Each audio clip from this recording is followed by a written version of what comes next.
ನಮಸ್ಕಾರ ವೀಕ್ಷಕರೇ. ಚಿಕ್ಕದಿರಲಿ ಅಥವಾ ದೊಡ್ಡದಿರಲಿ ಬಹುತೇಕ ಎಲ್ಲಾ ಚುನಾವಣೆಗಳಲ್ಲಿ ಸತತವಾಗಿ ಸೋಲ್ತಾ ಇರೋ ಕಾಂಗ್ರೆಸ್ ಈಗ ಮತ್ತೊಂದು ವಿಚಾರದಲ್ಲಿ ಚರ್ಚೆ ಆಗ್ತಾ ಇದೆ. ಕಾಂಗ್ರೆಸ್ನ ಅಫಿಷಿಯಲ್ ಎಕ್ಸ್ ಪೇಜ್ ನಲ್ಲಿ ರಾಹುಲ್ ಗಾಂಧಿಯ ಒಂದು ವಿಡಿಯೋ ಪೋಸ್ಟ್ ಆಗಿದೆ. ಅದರಲ್ಲಿ ಅವರು ಪ್ರಧಾನಿ ಮೋದಿ ವಿರುದ್ಧ ಮಾತನಾಡಿದ್ದು, ದ್ವೇಷ ಹರಡೋದು ಮೋದಿ ಕೆಲಸ, ಪ್ರೀತಿ ಹರಡೋದು ನಮ್ಮ ಕೆಲಸ ಅಂತ ಹೇಳಿರೋದನ್ನ ಮ್ಯೂಸಿಕ್ ಹಾಕಿ ಪೋಸ್ಟ್ ಮಾಡಲಾಗಿದೆ. ಈ ಮಾತು ಎಷ್ಟರ ಮಟ್ಟಿಗೆ ನಿಜ ಅನ್ನೋದನ್ನ ಜನರು ಕ್ರಾಸ್ ಚೆಕ್ ಮಾಡ್ತಾ ಇದ್ದು, ಈ ಮಾತು ಸುಳ್ಳು ಅನ್ನೋದಕ್ಕೆ ಹಲವು ಉದಾಹರಣೆಗಳನ್ನ ನೆನಪಿಸ್ತಾ ಇದ್ದಾರೆ. ರಾಹುಲ್ ನೇತೃತ್ವದ ಕಾಂಗ್ರೆಸ್ ಮಾತ್ರವಲ್ಲದೆ ಇಂದಿರಾ ಗಾಂಧಿ ಕಾಲದಲ್ಲೂ ದ್ವೇಷ ರಾಜಕೀಯ ಹೇಗಿತ್ತು ಅನ್ನೋದಕ್ಕೆ ಉದಾಹರಣೆಗಳು ಮುನ್ನೆಲೆಗೆ ಬಂದಿವೆ. ಇನ್ನೊಂದೆಡೆ ಕಾಂಗ್ರೆಸ್ ಎಕೋಸಿಸ್ಟಮ್ನ ಮಿತ್ರರೆಲ್ಲರೂ ಓಪನ್ ಆಗಿ ದೇಶ ವಿರೋಧಿ ಹೇಳಿಕೆ ಕೊಡ್ತಾ ಇರೋದು ಕೂಡ ವಿವಾದಕ್ಕೆ ಕಾರಣವಾಗ್ತಾ ಇದೆ. ಇದೆಲ್ಲವನ್ನ ಒನ್ ಬೈ ಒನ್ ವಿವರಿಸ್ತಾ ಹೋಗ್ತೀವಿ. ಈ ವಿಡಿಯೋವನ್ನ ತಪ್ಪದೆ ಕೊನೆ ತನಕ ನೋಡಿ. ಅದಕ್ಕೂ ಮುನ್ನ ಮೀಡಿಯಾ ಮಾನ್ಸ್ಟರ್ ಚಾನಲ್ ಅನ್ನ ತಪ್ಪದೆ ಸಬ್ಸ್ಕ್ರೈಬ್ ಮಾಡಿ. 70 ವರ್ಷಗಳ ಕಾಲ ದೇಶವನ್ನ ಆಳಿದ್ದ ಕಾಂಗ್ರೆಸ್ ಈಗ ಸೊರಗಿದೆ. ಹಾಗಂದ ಮಾತ್ರಕ್ಕೆ ಸಂಪೂರ್ಣವಾಗಿ ನಿರ್ಮೂಲನೆ ಆಗಿಲ್ಲ, ಆಗೋದು ಇಲ್ಲ ಅನ್ನೋದಕ್ಕೆ 3 ರಾಜ್ಯಗಳಲ್ಲಿ ಕಾಂಗ್ರೆಸ್ ಅಧಿಕಾರದಲ್ಲಿ ಇರೋದು ಹಾಗೂ ಎಷ್ಟೇ ಹಿನ್ನಡೆ ಆದ್ರೂ ತಮಗೂ ವೋಟ್ ಹಾಕುವ ಒಂದು ವರ್ಗವನ್ನ ಮೇಂಟೈನ್ ಮಾಡಿಕೊಂಡು ಬಂದಿರೋದು ಸಾಕ್ಷಿ ಅಂತ ಜನರು ಹೇಳ್ತಾರೆ.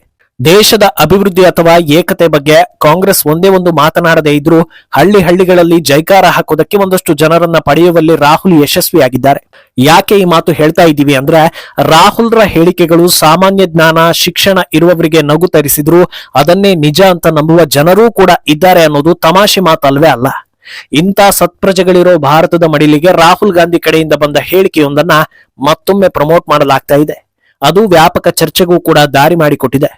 ನರೇಂದ್ರ ಮೋದಿಯ ರಕ್ತದಲ್ಲೂ ದೇಹದ ಕಣಕಣದಲ್ಲೂ ಮನಸ್ಸಿನಲ್ಲೂ ಬರೀ ದ್ವೇಷ ಮಾತ್ರ ಇದೆ. ಅವರು ದ್ವೇಷ ಹರಡೋ ಕೆಲಸವನ್ನ ಮಾಡ್ತಾರೆ. ಆದ್ರೆ ನನ್ನ ರಕ್ತದ ಕಣಕಣದಲ್ಲೂ ಪ್ರೀತಿ ಇದೆ, ಕರುಣೆ ಇದೆ. ನಾನು ದೇಶವನ್ನ ಜೋಡಿಸೋದಕ್ಕೆ ಪ್ರಯತ್ನಿಸ್ತಾ ಇದ್ದೀನಿ.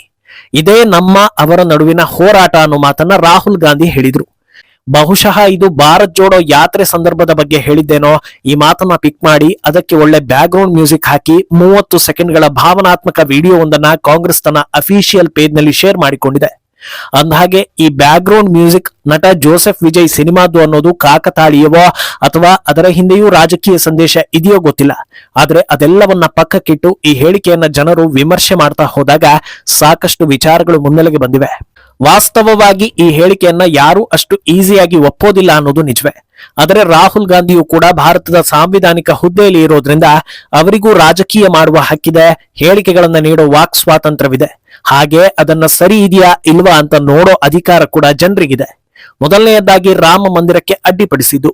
ಭಾರತ ಜಾತ್ಯತೀತ ದೇಶ ಅಂತ ಹೇಳಿ ಸಂವಿಧಾನದ ಕಾಪಿಯನ್ನ ತೋರಿಸೋ ರಾಹುಲ್ ಗಾಂಧಿಗೆ ಎಲ್ಲಾ ಧರ್ಮೀಯರ ಮೇಲೂ ಒಂದೇ ರೀತಿ ಪ್ರೀತಿ ಇರಬೇಕಿತ್ತು. ಆದ್ರೆ ರಾಮ ಮಂದಿರ ಉದ್ಘಾಟನೆ ಟೈಮ್ ನಲ್ಲಿ ಕಾಂಗ್ರೆಸ್ ಕಡೆಯಿಂದ ಬಂದ ಹೇಳಿಕೆಗಳೆಲ್ಲ ವಿರುದ್ಧವೇ. ರಾಮ ಹುಟ್ಟಿದ ಜಾಗದಲ್ಲಿ ಮೂಲ ದೇವಸ್ಥಾನ ಇದ್ದ ಸ್ಥಳದಲ್ಲಿ ದೇವಸ್ಥಾನ ಕಟ್ಟೋದಕ್ಕೆ ಬಿಡೋದಿಲ್ಲ ಅಂದ್ರು. ಉದ್ಘಾಟನೆ ಆದ ಬಳಿಕವೂ ನಾವು ಅಧಿಕಾರಕ್ಕೆ ಬಂದ್ರೆ ರಾಮ ಮಂದಿರಕ್ಕೆ ಬೀಗ ಹಾಕಿಸ್ತೀವಿ ಅಂತ ಹೇಳಿದ್ದು ಇದೇ ರಾಹುಲ್ ಗಾಂಧಿ. ಇದ್ಯಾವ ಸೀಮೆ ಪ್ರೀತಿ ಅನ್ನೋದು ಜನರಿಗೆ ಅರ್ಥವಾಗ್ತಾ ಇಲ್ಲ. ಈಗ ನೋಡಿದ್ರೆ ರಾಹುಲ್ ರಾಮ ಮಂದಿರದ ಭೇಟಿ ಬಗ್ಗೆ ಕೂಡ ಸುದ್ದಿಗಳು ಬರ್ತಾ ಇದೆ. ಇನ್ನು ಚುನಾವಣಾ ಆಯೋಗ ಹಾಗೂ ಅಧಿಕಾರಿಗಳಿಗೆ ಧಮಕಿ. ಸತತವಾಗಿ ಕಾಂಗ್ರೆಸ್ ಸೋಲ್ತಾ ಇರೋದಕ್ಕೆ ತಾವೇ ಕಾರಣ ಅನ್ನೋದನ್ನ ಈಗಾಗಲೇ ಹಲವು ಮಾಧ್ಯಮಗಳು ಹೇಳಿ ಆಗಿವೆ. ಇಷ್ಟಾದ್ರೂ ಮತ್ತೆ ಇವಿಎಂ ಮೇಲೆ ಅನುಮಾನ ಹಾಗೂ ವೋಟ್ ಚೋರಿ ಅಂತ ಆಧಾರವಿಲ್ಲದ ಆರೋಪಗಳನ್ನ ಮುಂದುವರಿಸಿದ್ದಾರೆ. ಸರಿ, ಇನ್ನೇನ್ ಮಾಡೋಕ್ಕಾಗತ್ತೆ? ಸಮರ್ಥನೆ ಮಾಡ್ಕೊಳ್ಳೋದಕ್ಕೆ ಬೇರೆ ದಾರಿ ಇಲ್ಲದೆ ಇರುವಾಗ ಇಂಥ ಹೇಳಿಕೆಗಳನ್ನೇ ಕೊಡ್ಬೇಕು, ಇಟ್ಸ್ ಓಕೆ ಅಂತ ಭಾರತೀಯರು ಸುಮ್ಮನಾಗಿದ್ರು. ಆದ್ರೆ ಎಲ್ಲಾ ಎಲ್ಲೆಗಳನ್ನು ಮೀರಿ ನಾವು ಅಧಿಕಾರಕ್ಕೆ ಬಂದ್ರೆ ಆ 3 ಅಧಿಕಾರಿಗಳನ್ನ ಸುಮ್ಮನೆ ಬಿಡೋದಿಲ್ಲ, ಹಾಗೆ ಮಾಡ್ತೀವಿ ಹೀಗೆ ಮಾಡ್ತೀವಿ ಅಂತ ಬೆದರಿಕೆ ಹಾಕಿದ್ರು. ಸಹೋದರಿ ಪ್ರಿಯಾಂಕಾ ರಾಬರ್ಟ್ ವಾದ್ರಾ ಕೂಡ ಓಪನ್ ಸ್ಟೇಜ್ ನಲ್ಲಿ ಅಧಿಕಾರಿಗಳ ಹೆಸರು ಹೇಳಿ ಧಮಕಿ ಹಾಕಿದ್ರು. ಇದು ಯಾವ ಸೀಮೆ ಪ್ರೀತಿ?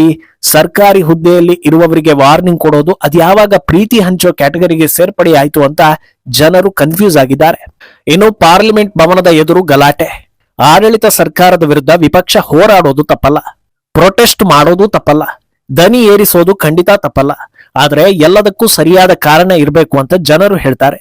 ಆದ್ರೆ ಸರ್ಕಾರದ ವಿರುದ್ಧ ಗಲಾಟೆ ವೇಳೆ ತಳ್ಳಾಟ ನೂಕಾಟ ಮಾಡಿ ಬಿಜೆಪಿ ಹಿರಿಯ ಸಂಸದ ಪ್ರತಾಪ್ ಸಾರಂಗಿ ಅವರನ್ನ ಕೆಡವಿದ್ರು. ಆಮೇಲೆ ಈ ನಡೆಯನ್ನ ಸಮರ್ಥನೆ ಮಾಡ್ಕೊಂಡ್ರು. ರಕ್ತದಲ್ಲೂ ಪ್ರೀತಿ ಇರೋ ರಾಹುಲ್ ರಕ್ತ ಬರೋ ಹಾಗೆ ತಳ್ಳಿದ್ದು ಪ್ರೀತಿನಾ ಅನ್ನೋದು ಜನರ ಪ್ರಶ್ನೆ. ಅಲ್ಲದೆ ವಿದೇಶಗಳಲ್ಲಿ ದೇಶಕ್ಕೆ ಅವಮಾನ ಮಾಡಿದ್ರು. ಯುವ ಸಮೂಹ ಬೀದಿಗಿಳಿದು ಗಲಾಟೆ ಮಾಡ್ತಾರೆ, ನೋಡ್ತಾ ಇರಿ ಅಂತ ಹೇಳಿದ್ರು. ಪಹಲ್ಗಾಮ್ ದಾಳಿಯಲ್ಲಿ ಮೃತಪಟ್ಟ ಭಾರತೀಯರ ಬಗ್ಗೆ ಹೆಚ್ಚು ಕಾಳಜಿ ತೋರಿಸಲೇ ಇಲ್ಲ. ಆಪರೇಷನ್ ಸಿಂಧೂರ್ನಲ್ಲಿ ಭಾರತ ಸೋತಿದೆ ಅಂತ ಸುಳ್ಳು ಹೇಳಿದ್ರು. ಭಾರತದ ಪ್ರಧಾನಿ ಸರೆಂಡರ್ ಆಗಿದ್ದಾರೆ ಅಂತ ಹೇಳಿದ್ರು. ಹೀಗೆ ಆಧಾರವಿಲ್ಲದೆ ಸಾಕಷ್ಟು ಹೇಳಿಕೆಗಳನ್ನ ನೀಡಿದ್ದು ಪ್ರೀತಿ ಹಂಚೋದ ಅಂತ ಜನರು ಕೇಳ್ತಾ ಇದ್ದಾರೆ.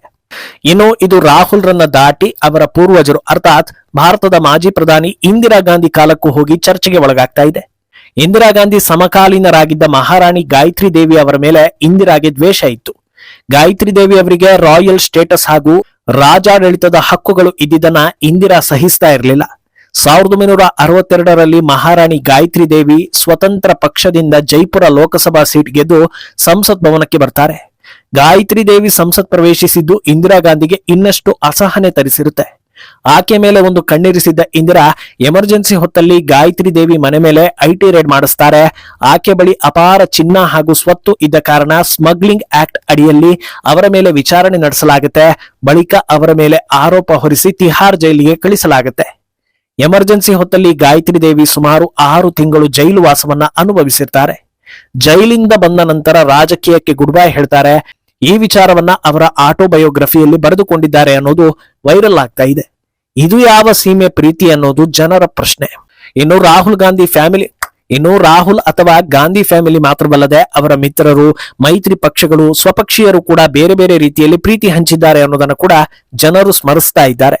ಸದಾ ಪಾಕ್ ಪರವಾಗಿ ಮಾತನಾಡೋ ಮಣಿಶಂಕರ್ ಅಯ್ಯರ್ ಪ್ರಧಾನಿ ಮೋದಿ ಬಗ್ಗೆ ಕೆಟ್ಟದಾಗಿ ಮಾತನಾಡಿದ್ರು. 1984ರ ಸಿಖ್ ಸಮುದಾಯದ ಮೇಲಿನ ದಾಳಿಯನ್ನ ಸಮರ್ಥಿಸಿಕೊಂಡಿದ್ರು. ದಿಗ್ವಿಜಯ್ ಸಿಂಗ್ ಯಾವುದೇ ಸಾಕ್ಷಿ ಆಧಾರ ಇಲ್ಲದೆ 26/11ರ ದಾಳಿ ಆರೋಪವನ್ನ ಹಿಂದೂಗಳ ತಲೆಗೆ ಕಟ್ಟಿದ್ರು. ಬಿಹಾರ ಎಲೆಕ್ಷನ್ ಹೊತ್ತಲ್ಲಿ ಪ್ರಧಾನಿ ಮೋದಿ ತಾಯಿ ಬಗ್ಗೆ ಅತ್ಯಂತ ಕೀಳು ಮಟ್ಟದ ಪದಬಳಕೆ ಮಾಡಿದ್ರು. ಇನ್ನು ತಮಿಳುನಾಡು ಸಿಎಂ ಸ್ಟಾಲಿನ್ ಪುತ್ರ ಸನಾತನ ಧರ್ಮವನ್ನ ರೋಗ ಅಂತ ಕರೆದ್ರು, ನಾಶ ಮಾಡ್ತೀವಿ ಅಂತ ಹೇಳಿದ್ರು. ಇದಕ್ಕೆ ಕಾಂಗ್ರೆಸ್ ಕಡೆಯಿಂದ ಯಾವುದೇ ಆಕ್ಷೇಪ ಬರಲಿಲ್ಲ. ಇಷ್ಟೆಲ್ಲಾ ಘಟನೆಗಳು ಪ್ರೀತಿ ಹಂಚೋದು ಎನ್ನಿಸ್ಕೊಳ್ಳುತ್ತಾ ಅನ್ನೋದು ಭಾರತೀಯರ ಪ್ರಶ್ನೆ. ಸರಿ, ಇದೆಲ್ಲ ಆಗಿ ಹೋದ ಘಟನೆಗಳು. ಈಗ ವಾತಾವರಣ ಬದಲಾಗಿದೆಯಾ ಅಂತ ಕೇಳಿದ್ರೆ ಇಲ್ಲ ಅನ್ನೋದಕ್ಕೆ ಬಿಹಾರದ ಪಪ್ಪು ಯಾದವ್ ಸಾಕ್ಷಿಯಾಗಿದ್ದಾರೆ. ಮಾಧ್ಯಮವೊಂದರ ಚರ್ಚಾ ಕಾರ್ಯಕ್ರಮದಲ್ಲಿ ದೆಹಲಿ ಗಲಭೆಯ ಮಾಸ್ಟರ್ ಮೈಂಡ್ ಶಾರ್ಜೀಲ್ ಇಮಾಮ್ ಹೇಳಿಕೆಯನ್ನ ಸಮರ್ಥನೆ ಮಾಡಿಕೊಂಡಿದ್ದಾರೆ. ದೆಹಲಿ ಗಲಭೆಗೆ ಕುಮ್ಮಕ್ಕು ಕೊಟ್ಟು 50ಕ್ಕೂ ಹೆಚ್ಚು ಅಮಾಯಕರ ಜೀವ ತೆಗೆದು ನಾವೇನೂ ಮಾಡ್ಲಿಲ್ಲ ಬೇಲ್ ಕೊಡಿ ಅಂತಿರೋ ಕ್ರಿಮಿನಲ್ಗಳ ಪರ ವಾದ ಮಾಡೋದಕ್ಕೆ ಕಾಂಗ್ರೆಸ್ನ ಹಿರಿಯ ವಕೀಲರಿದ್ದಾರೆ.